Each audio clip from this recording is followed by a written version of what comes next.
Good morning. It's nice to see you. Did that Skype call make anybody else homesick? That just me? They don't really sound like that in real life. I hope we don't sound like that when we call every time. Just to tell you what he said, because I already knew what he was talking about, but it was hard for us because the volume was up and down. They just said that the work in the church is going well. They had a baptism of one of the youth that they worked with about a month ago. He's one that we've known for years, and he's the first of all these kids that we've been working with to have been baptized, so that was really exciting. He spoke about Bogdan and Olya and their ministries and their street evangelism that they do and how that's going well. And when I asked Nasya how the family's doing, she said gearing up for summer. Sasha's going to be heading out to work at different camps, and that they're doing well. That's in short. And then there was 45%. I didn't know what they were talking about. But it was so good to see them. And they initiated this call. They said, can we Skype? Because it's been a long time, and it means a lot, speaking personally, when we're over there, when we get to do that. And so when you think about it, pray for them. When you think about it, send them a message on Facebook if you're already connected. They really appreciate that, and we do too. This microphone's a little wonky. All right. Who's ready? Who's ready to study the Bible? This morning, I want to talk about something unique. I want to talk about something we don't talk about a lot. I want to talk about Jesus. I want to remember together with you a powerful story about Jesus, one of his miracles. It's a very familiar story to most of us, but it's a powerful story, an important story nonetheless. It reminds us of who he was. It is a reminder of who he is today, and it challenges us to examine ourselves in the ways we choose to proclaim him in our daily life or not, and how important that is for us who say we believe in the Savior who did these things. We'll be looking at one of the miracles, of the 7 primary miracles in the book of John, John chapter 9. So go ahead and open up to John chapter 9. Before we start, though, I want to remind us of the context of John. It is so important when we study any book of the Bible to understand what is the context. Why did the writer write this? Why did he write these things? Because if we know what he wrote, then we know better how to read it, how to apply it, how to understand it. And for a lot of books in the Bible, we have to guess just based on what's being written about. But John actually comes along and says, this is why I wrote this down. And I think that's very helpful to remind us of that before we begin. And he actually writes that in John chapter 20, verses 30 and 31. It says, "Now Jesus did many other signs in the presence of the disciples, which are not written in this book. But these are written so that you may believe that Jesus is the Christ, the Son of God, and that by believing you may have life in his name." Why did John write this book? He said, Jesus did a whole bunch of stuff that I didn't write about. But I recorded these things, these miracles specifically, so that you would be amazed at who Jesus is, that you would believe in him, and that by believing you could have life. And so whenever we read anything in the book of John, that's what we're looking for. Why this? Why here? What are we supposed to learn? It's supposed to teach us how amazing Jesus is. And so if that's not what we're walking away with, then we miss something. We need to go back and see what's so amazing about Jesus here.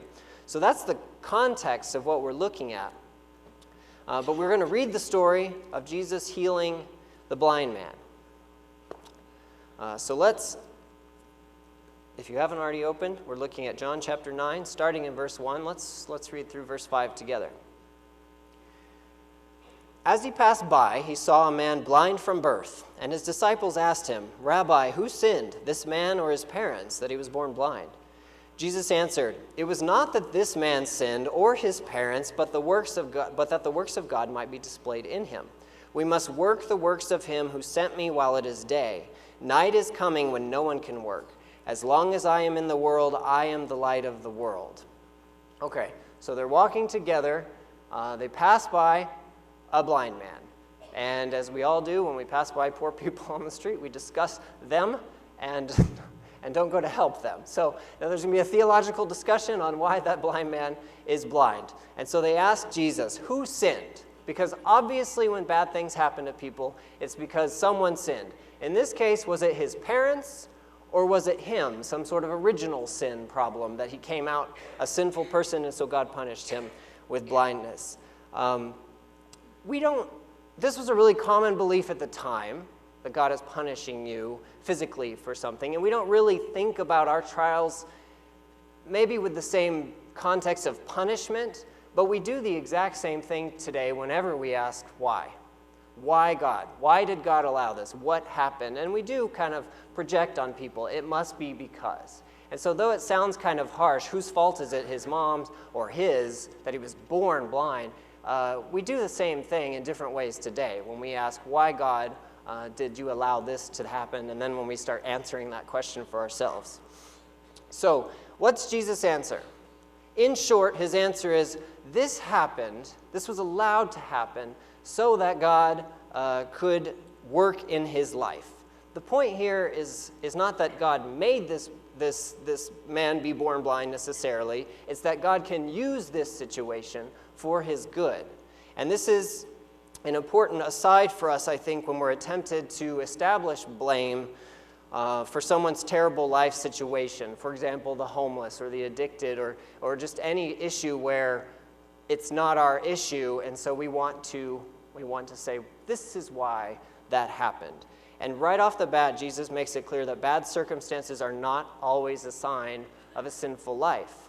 But this is his point. Bad circumstances are always a chance for God to work. And as we will see, a chance for those people of God to work at that moment. So as we stand back and say, why did this happen? Or look at this terrible thing, that's a chance for us to be the hands of God and get involved and help. No one's to blame, but God will use this situation for his glory. Jesus then goes on to say that we need to be doing good works while he's still in the world, and he calls himself the light of the world. Back in John chapter 8, Jesus declared for the first time, I am the light of the world. And after a few tense moments with the Pharisees saying that about himself, we get to John 9, and he sees this blind man on the side of the road, and he uses this as an opportunity to illustrate his point. Not to prove what he said, but to illustrate what he meant. And I think that's an interesting difference we'll see. So let's keep reading. John chapter 9, 6 through 7. Having said these things, he spit on the ground, and he made mud with the saliva. Then he anointed the man's eyes with the mud and said to him, Go, wash in the pool of Siloam, which means sent. So he went and washed and came back seeing. This is Jesus practicing some alternative medicine. This is very strange to us reading today. We're not sure why Jesus chose to heal a man in this way by spitting into the dirt, making some mud, putting it on that guy's eyes. There is a record of healing in the old times, ancient times, of mud and saliva, just in different circumstances, and so it probably wasn't as weird for them to hear that or see that as it is to us. It's interesting to note that the Gospels tell us Jesus healed 3 different blind men, and each time he did it differently, which I think is very interesting. So we don't know why he chose this way, but I think his decision becomes a little bit more clear as we move forward. I do want to highlight something here that maybe we're missing, and that is Jesus healed a blind man. Did you miss that? We get so caught up with the mud, right? But why did he do that? That's very interesting. That's so weird. Why? What would I do if someone came and spit in my eyes? Jesus healed a blind man. Don't miss the forest for the trees. Don't get stuck on the mud. This should never cease to be amazing. Never. Especially because 2,000 years later, with all of our medical advances, we still can't do this. Now, we've come close. There are surgeries for people who are born with cataracts. and we can do surgeries for them, which removes the cataracts, and they are able to see to some degree afterwards. But what's fascinating about that, and what's something I hadn't really thought about in this story until recently, is Jesus did not just fix his eyes. Because if you were born blind, you know what a sphere feels like. You don't know what one looks like. You know what everything feels like. You have no idea in the real world what those things look like. There was a really interesting article in the New York Times about these specific surgeries, and those that are congenitally blind have a very limited sense of spatial navigation. So they're miraculously healed. They can see, but they don't understand space, depth, no depth perception. There's no catalog of visual memories. It said within a week to a few months, they were finally able to match felt and seen objects. To say, okay, this feels like a circle, and oh, that is a circle. Within a few weeks to a few months, they were able to do that, but they still struggled with this depth perception and things like that. So Jesus didn't just heal a man born blind. He didn't just heal his blindness. He recalibrated his brain. That's amazing. It's even more amazing than we typically, Jesus healed a blind man. And he healed his brain to be able to instantly interact with the world that he had never seen before. That's incredible. That's incredible. So the man is sent. Jesus puts mud on his eyes, says, go, wash. He comes back seeing. I can't even imagine what that would feel like.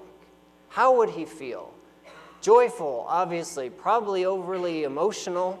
It reminds me, I don't know if you've seen these videos on the internet for the colorblind correction glasses for certain kinds of color blindness. And all the videos are the same. The people put the glasses on and they start crying because they had no idea how beautiful colors, the saturated colors of the world were. But they always start crying. They go silent and they cry. And I can only imagine this man is washing, and all of a sudden light's coming in, and he sees his hands, he sees the water, he sees the people. How amazing that must have felt, and how overly emotional. And so he comes back. Must have been a very interesting walk. I've even thought, how do you think he came back? He probably didn't confidently walk down the street. He didn't know where he came from, right? He had to come the same way, unless maybe somebody led him. But I'm thinking about how he got around normally. That's how he knew where things were, by touching and feeling, and how strange that would have been. So, amazing. Small community, though, and so people are bound to notice. Let's read what happens. Starting verse 8. The neighbors and those who had seen him before as a beggar were saying, "Is this not the man who used to sit and beg?" Some said, "It is him." Others said, "No, but he looks like him." He kept saying, "I am the man." So they said to him, "Then how were your eyes opened?" He said, "The man called Jesus." So it's interesting, he knows who he is. He knows that much about Jesus. So there's some former knowledge about him. "The man called Jesus made mud and anointed my eyes and said to me, 'Go to Siloam and wash.' So I went and washed and received my sight." They said to him, "Where is he?" He said, "I don't know." Why? Because he was blind. He didn't know where Jesus was. He was blind when Jesus did his thing. He left and he's gone. He doesn't know where Jesus is. People notice. They've seen him begging their whole life. They know this guy. And you imagine him looking intensely at everything, just staring or touching and feeling and looking down. It reminds me of Justice right now in his stage of life, where he takes extremely long, leisurely walks over extremely short distances because everything is interesting to him. And so people see this guy looking at everything, touching everything, staring at it, and they're like, "Isn't that the same guy?" And they're like, "Hey, are you that guy?" And he's like, "Yeah, I'm that guy." And they're like, "Then how can you see? That doesn't make any sense. Jesus healed me. Where is he?" "I don't know. I was blind." "I don't know." So there's commotion, there's amazement, there's doubt. And imagine telling people that it is you. They're like, "That's not you. You just look like that guy." He's like, no, it is me. It is me. Prove it. Prove you couldn't see. Like, this is a funny situation. 13 through 18. They brought to the Pharisees, this is getting good, the man who had formerly been blind. Now it was a Sabbath day when Jesus made the mud and opened his eyes. So the Pharisees again asked him how he had received his sight. And he said to them, he put mud on my eyes, and I washed, and I see. Some of the Pharisees said, this man is not from God, for he does not keep the Sabbath. But others said, how can a man who is a sinner do such things? And there was a division among them. So they said again to the blind man, what do you say about him, since he has opened your eyes? He said, he is a prophet. The Jews did not believe that he had been blind and had received his sight until they called the parents of the man who had received his sight. Stop there. So there's commotion. How could this have happened? Something amazing has happened, or there's this big show happening, and so they call the Pharisees to get to the bottom of it. The Pharisees, of course, with the most social standing, the most authority in the community, and it's like the police coming to your birthday party, trying to make you prove that you were born. Prove it. It's kind of raining on his parade a little bit. So what else do we learn here? It's the Sabbath day, Jesus' favorite day to do things. Because of how it pushed people's understanding of the current religious standards. So now we're getting, I think, to some of the why and the how of the spit and the dirt. Under their law, the Pharisaical traditions that they had added to, the act of kneading together is one of their 39 forms of work violating the Sabbath. So any sort of kneading, mixing together, that's automatically not okay.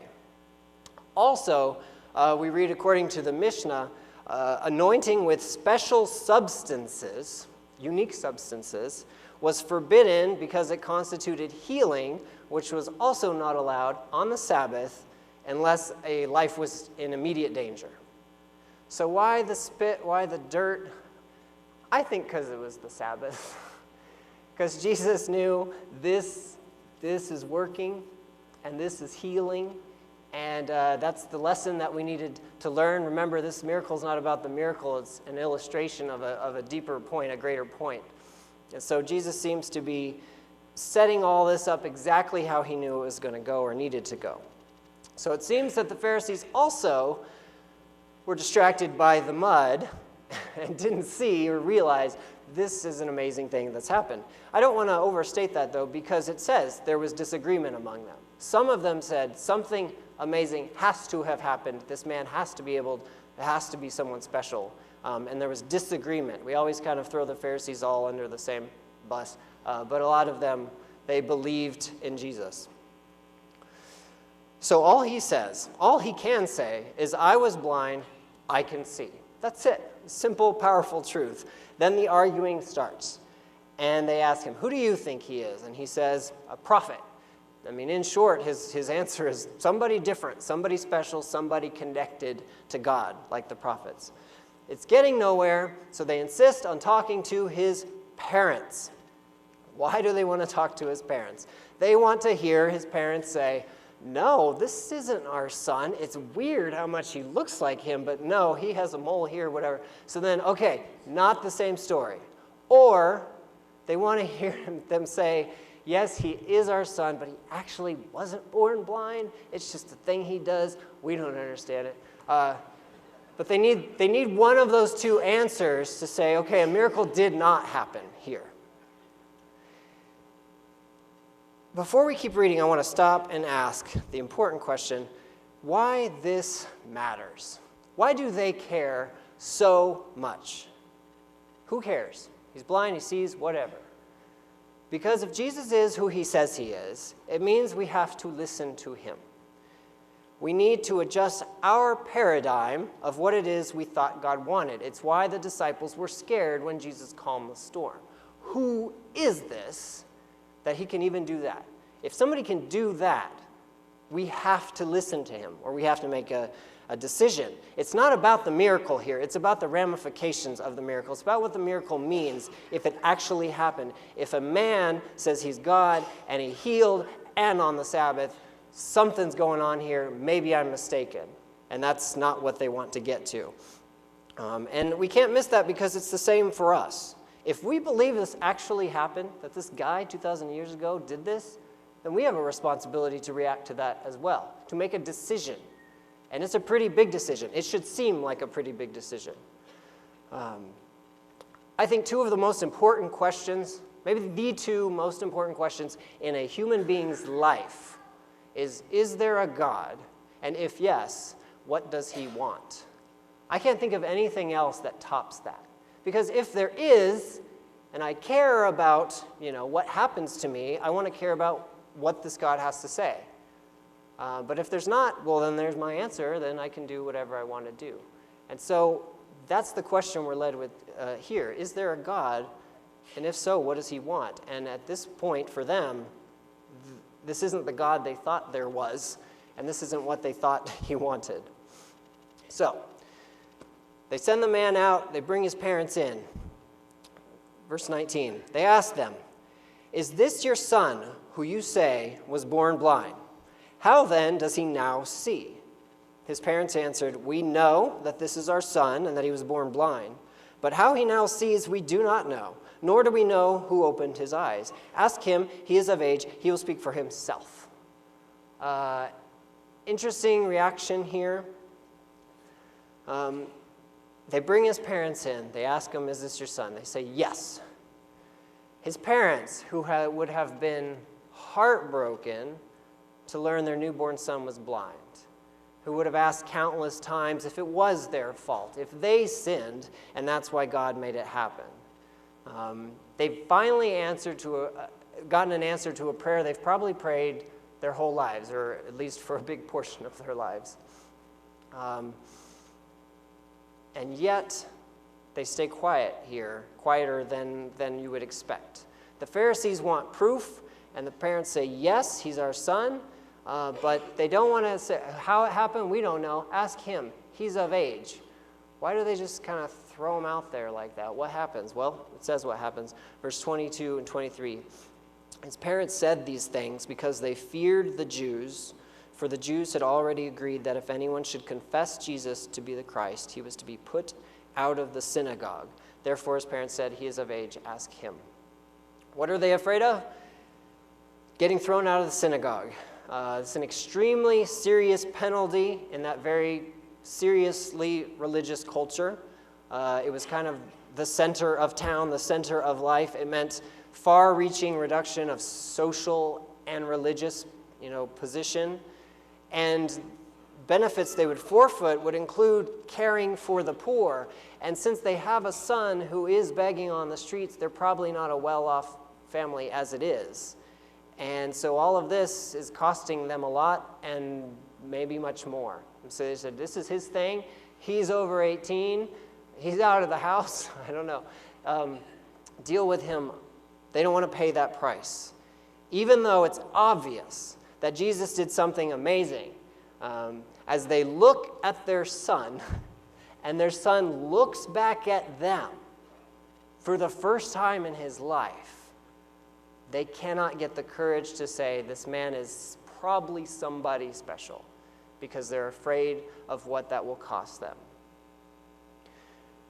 That's a really big lesson. We're not going to go into that lesson, but it's a really big lesson. 24 through 27. So for the second time, they called the man who had been blind and said to him, "Give glory to God. We know that this man is a sinner." He answered, "Whether he's a sinner, I do not know. One thing I do know is that I was blind, and now I see." They said to him, "What did he do to you? How did he open your eyes?" He answered them, "I have told you already, and you would not listen. Why do you want to hear it again? Do you want to become his disciples?" In the original Greek, those words are translated to fighting words. Those are problem words. They're getting flustered. the obvious answers that he was not born blind or that this is the wrong guy, it's not working, and so they call him back in, they start asking the same questions, and he's saying, you're not listening, and he's saying, do you want the truth? And they're like, we can't handle the truth because it's not making sense, and it's getting very tense. And we see a little bit of his personality come out here, maybe the kind of beggar he was on the street, to be able to stand up to the leaders in the community and just get in their face like this. I think we're learning a little bit about him, his confidence, maybe in life, but definitely now that he has had his eyesight healed. 28 through 33. And they reviled him, saying, you are his disciple, but we are disciples of Moses. We know that God has spoken to Moses, but as for this man, we do not know where he comes from. The man answered, why, this is an amazing thing. You don't know where he comes from, and yet he opened my eyes. We know that God does not listen to sinners, but if anyone is a worshiper of God and does his will, God listens to him. Never since the world began has it been heard that anyone opened the eyes of a man born blind. If this man were not from God, he could do nothing. They answered him, you were born in utter sin. Get out. We are not his disciple. You are. Get out. Their pride shows. And he receives the punishment that his parents were avoiding. What a day. What a very interesting day that he had no idea was going to turn out like this. How do you think he felt this time? Confused? Hurt? Maybe. But let's not forget something bigger has happened in his life. The man can see. Something extremely, you can't forget that you got kicked out of your community and you can see the community. You can't disconnect how amazing what just happened is for you. We've seen his actions, he counted the cost, he made his choice. And that's kind of the end of Act 1.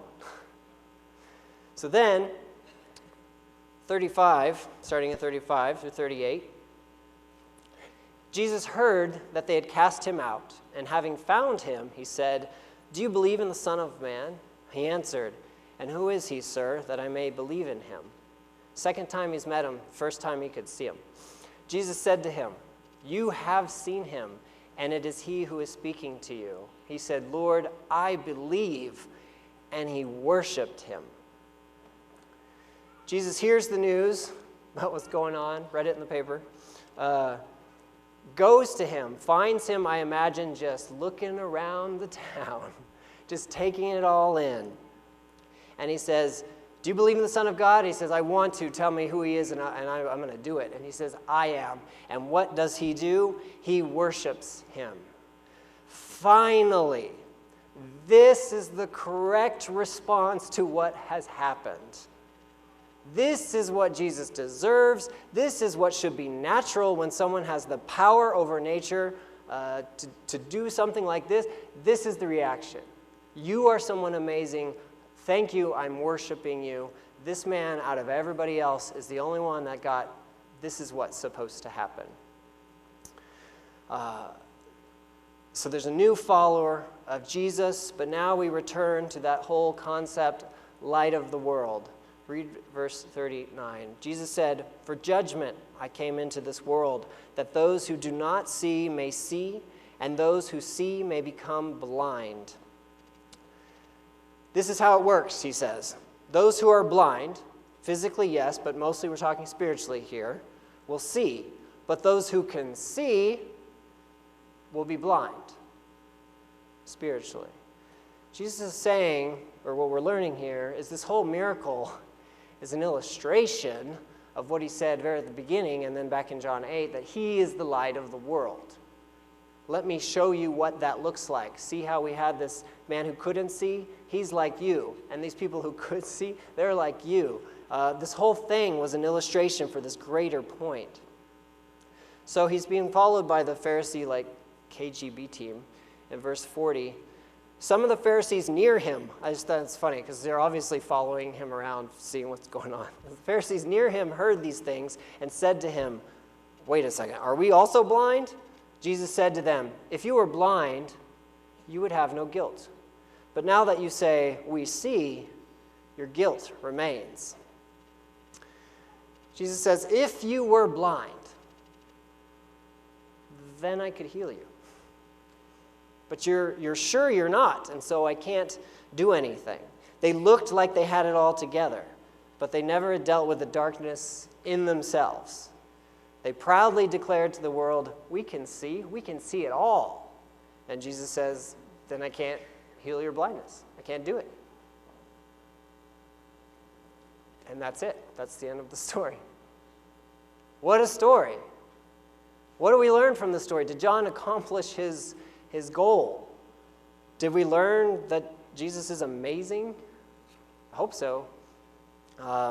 If he says he has the words of life, if this person who can heal a person's blindness says, I know what's going on, should we listen to him? Yes, I think John's made that point. If someone can do that, something we still can't do today, yes, he's worth listening to. And we also see here what happens when people refuse to see him. This miracle teaches us this deep spiritual truth. And when people refuse to see what is right in front of their eyes, they are the blind ones. And I mentioned we love to point fingers at the Pharisees, but man, we so often look exactly like them. Exactly like them. I loved this quote that I read in the Preaching the Word commentary by the ESV. The self-satisfied attitude of we see is deadly. We comfort ourselves in our ability to see the sins of the world. We see that Jesus Christ is the answer. We see moral problems. We see the ethical answers. We focus on what we think we see, but never really see into our hearts.